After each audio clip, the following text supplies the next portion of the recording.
നമസ്കാരം. ഗ്ലോബൽ മലയാളി ന്യൂസിലേക്ക് സ്വാഗതം. ഓരോ ദിവസം കഴിയുന്നവരും രാഷ്ട്രീയ രംഗം ഇങ്ങനെ ഒരു വശത്ത് കലുഷിതമാകുന്നു, ഒരു വശത്ത് വിവാദമുണ്ടാകുന്നു, ഒരു വശത്ത് തർക്കങ്ങൾ നടക്കുന്നു. അതോടൊപ്പം തന്നെ വേറെ ഒരുപാട് ചലനങ്ങൾ നടക്കുന്ന രംഗമാണ് രാഷ്ട്രീയ രംഗം എന്ന് പറയുന്നത്. നമ്മൾ പറയുന്ന പോലെ വളരെ ഈസി ടാസ്ക് അല്ല, ഈസി ജോബല്ല. ശബരിമല വിശ്വാസ സംഗമം വന്നപ്പോൾ തന്നെ വലിയ ഒരു വിഷയം വന്നു. അതുമായി ബന്ധപ്പെടുത്തി NSS നിലപാടെടുക്കുന്നു. അപ്പോൾ NSSൻ്റെ നിലപാട് UDF എതിരാണോ LDF അനുകൂലമാണോ? ഉടനെ തന്നെ വെള്ളാപ്പള്ളി നടേശൻ അവർ നിലപാടെടുക്കുന്നു. അങ്ങനെ അപ്പം ഇങ്ങനെ വലിയ ചർച്ചകൾ നടക്കുന്നതിനിടയിലാണ് മറ്റൊരു പ്രധാനപ്പെട്ട വിഷയം ഇപ്പോൾ ഇങ്ങനെ കയറി വന്നിരിക്കുന്നത്. അത് മറ്റൊന്നുമല്ല, രാഹുൽ ഗാന്ധി കേരളത്തിൽ കോൺസെൻട്രേറ്റ് ചെയ്യുന്നു.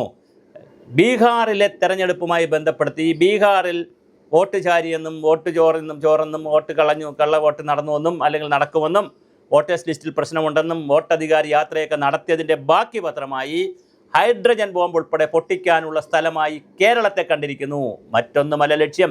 പഞ്ചായത്ത് തെരഞ്ഞെടുപ്പ് വരുന്നുണ്ട്. തദ്ദേശഭരണ സ്ഥാപനങ്ങളിലേക്ക് ഡിസംബർ മാസങ്ങളിൽ തെരഞ്ഞെടുപ്പ് വരുന്നു.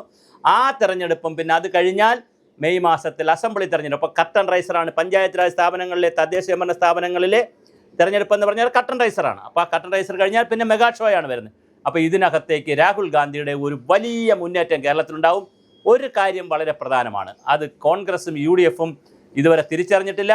LDF വേണ്ടത്ര അത് പരിഗണിച്ചിട്ടുമില്ല, BJPയും കണക്കാക്കിയിട്ടില്ല. രാഹുൽ ഗാന്ധിക്കും പ്രിയങ്ക ഗാന്ധിക്കും ഇന്ത്യയിലെ മറ്റേത് സംസ്ഥാനത്തുള്ളതിനേക്കാളും ആദരവും ബഹുമാനവും ആൾക്കൂട്ടവും കിട്ടുന്നത് കേരളത്തിലാണ് എന്നുള്ളത് വളരെ പ്രധാനപ്പെട്ട കാര്യമാണ്. അപ്പോൾ രാഹുൽ ഗാന്ധി ഇറങ്ങിയാൽ സ്വാഭാവികമായും കേരള രാഷ്ട്രീയത്തെ ഇളക്കിമറിക്കാൻ കഴിയും.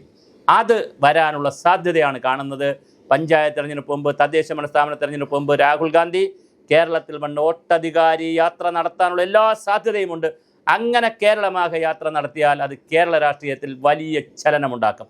യാതൊരു തർക്കവുമില്ല. ഇന്ത്യ മുന്നണി എന്നുള്ള സങ്കല്പത്തിൽ നിന്നുകൊണ്ട് തന്നെ ആയാൽ പോലും കേരളത്തിൽ വലിയ ചലനമുണ്ടാക്കും.